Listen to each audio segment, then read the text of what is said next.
Welcome to the Daily Jerry Anderson podcast, which today, unusually, sees the presenter complain about his perceived status in this radio station called Radio Foyle. Not unnaturally, he sees himself as a flagship, a stalwart of the station, but alas, others do not hold him in such high regard.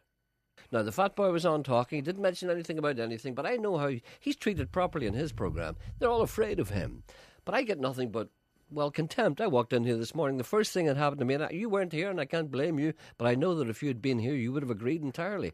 A young lady who worked in this programme accused me of wearing false tan today. Janet? Yeah. Well, are you? No, I'm not, but that's not the point. Yeah, but you do. Whenever you walk false in, tan. you can't expect people to say, "Are you wearing false tan?" That's a lack of respect. Do you know what I mean? It's implying that A, I'm vain, and B, well, of course, which I am, and B, it's just not a lack Well, you of are respect. vain. Why don't you, well, yes, but why don't you say... You're on Facebook. I'm not on Facebook. You are on Facebook. I am on Facebook. Anyone on Facebook's vain. What a lovely statement that is. I am not on Facebook by choice. I was put on Facebook by other people. Put on my eye.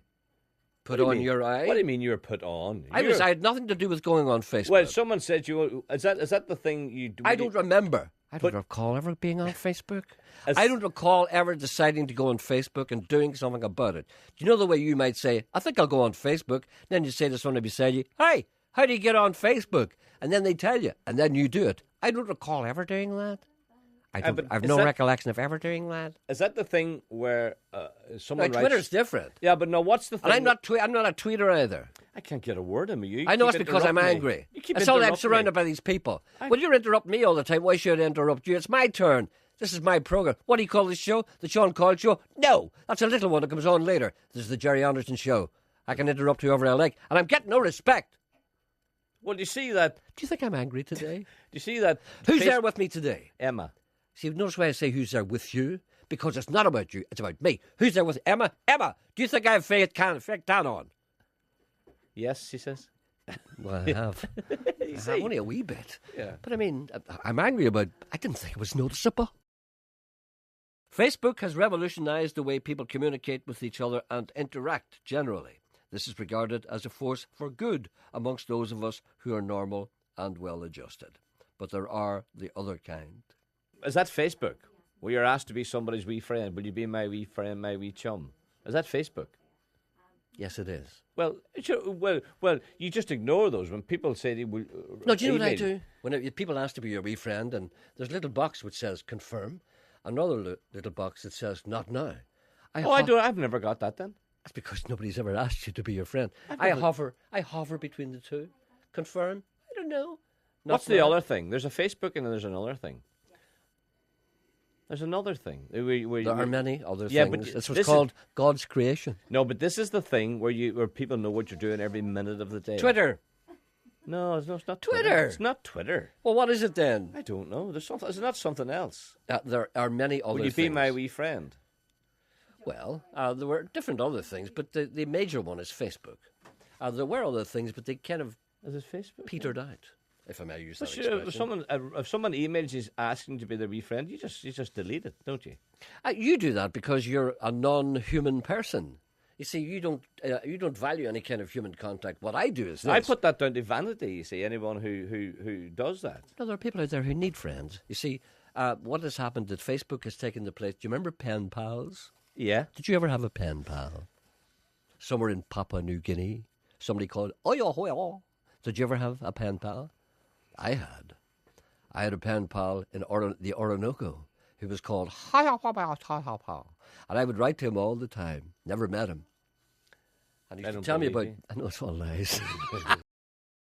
Once again, a Northern Ireland presence graces Coronation Street, so it does. Everything it is said seeks clarification, so it does. And it's good to hear a Northern Ireland accent again on this soap, so it is. You know... Edward's waiting to talk to you. Has to go out. Is he? Yeah. Did you see Coronation Street last night? Get yourself out. No, did you? No. Did you that? No. Do you remember? Edward's dropped out. Pardon? No, Edward, he's dropped out. He's dropped out? He's not there then? No. Emma's... Try that again. Emma's tracing him. Let me see. Do you want me to try? No, you stay where you are.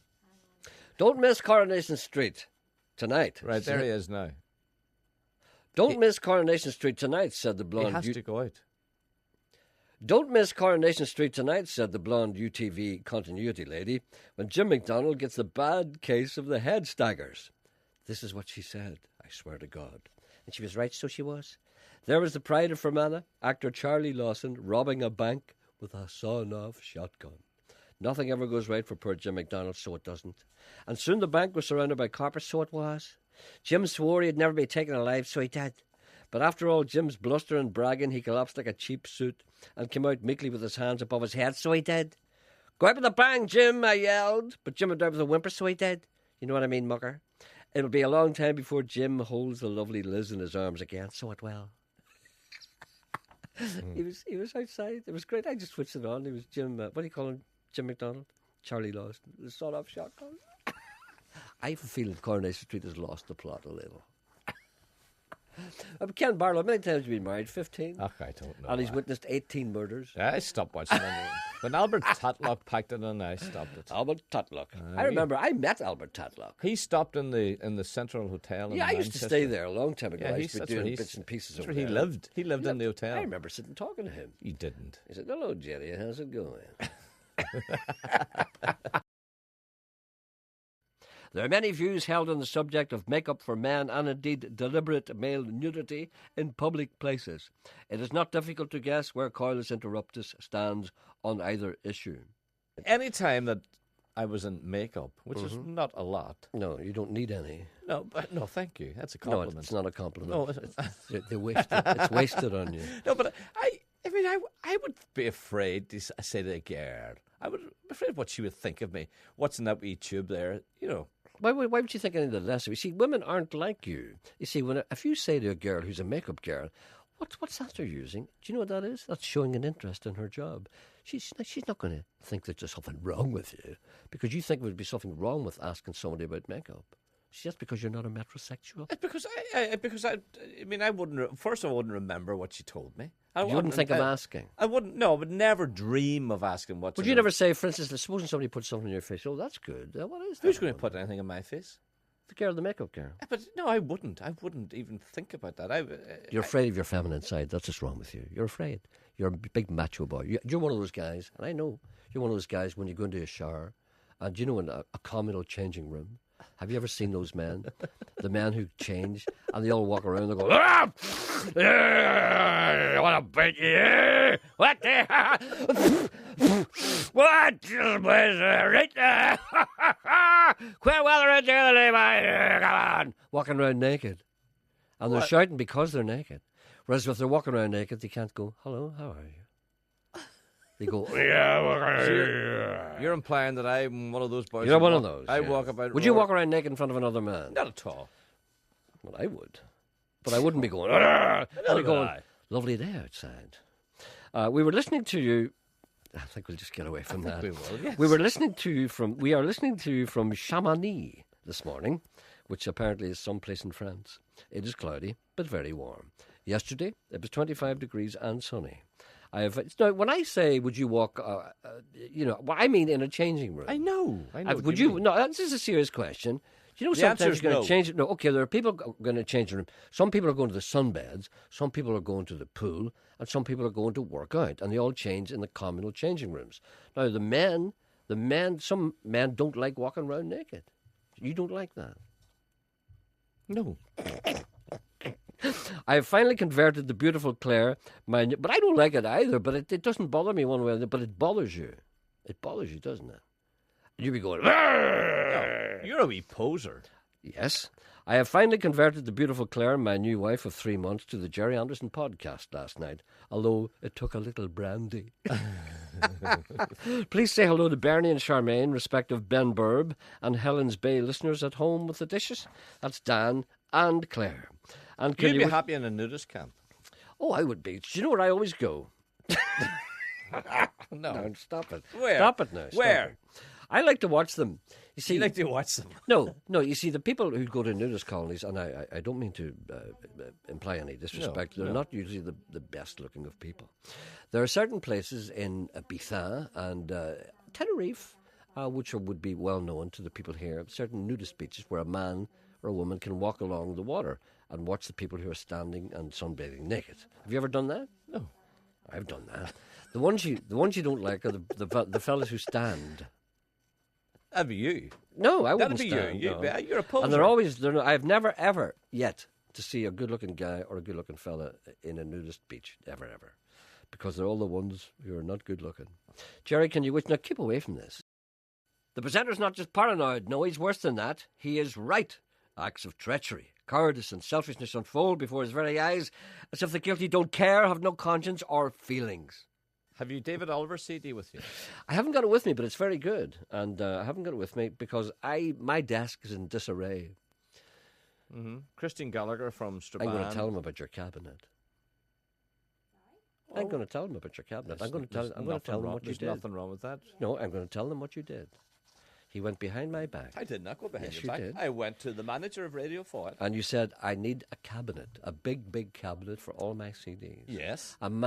Two men from the BBC. BBC's a wonderful organisation. Uh-huh. If you make a good case for a big, big cabinet, yes, men will come from Belfast with a big, big cabinet and assemble where you want it. And I've been sitting there. And I'm looking, and I look at my desk, and it's piled high with CDs. I look at the little wooden shelves, broken, and they're piled high with CDs. I look at my little shabby little drawers for which I've lost the keys, and they're piled high with CDs. And I see this man coming in. I say, "Oh, hello, sir. What are you here for?" "Oh," he said, "I'm putting in a big cabinet for all your CDs." And I said, "What a great idea." And I turned round to Sean. I said, "Sean, the man's got a cabinet here for all our CDs." He said, "No, they're for mine." Mm-hmm. Yeah. And I had to go away, and I came back, and I saw the cabinet erected, Yes. stocked with CDs, locked. Yes. I said, "Where's the key to that?" He said, "It's in my pocket." And I said, "Aren't we working on the same program?" He said, "No." So he won't let me use it. This is what I was referring to at the start, lack of respect. That's all I'm saying. Let the people make their own judgment on that. And those CDs are for just your wee show that nobody listens to. That's all I'm saying. That's all I'm saying. Do you think I'm bitter about this? Yes. That's I great. am. So it is. I'm very angry about this. Also, people are angry about the situation. I'll keep stuff for you. Oh, that's a change. Yeah, I'll keep Have stuff. you got the key with you? Yes. Can I see it? Have you got it with you? I haven't got I it. want you to jingle it. No, Have you got it with you? Lo and behold, Well- I've left it unattended lying on my desk. I'm getting up there now. I'll open it. Thank you for listening. Back tomorrow.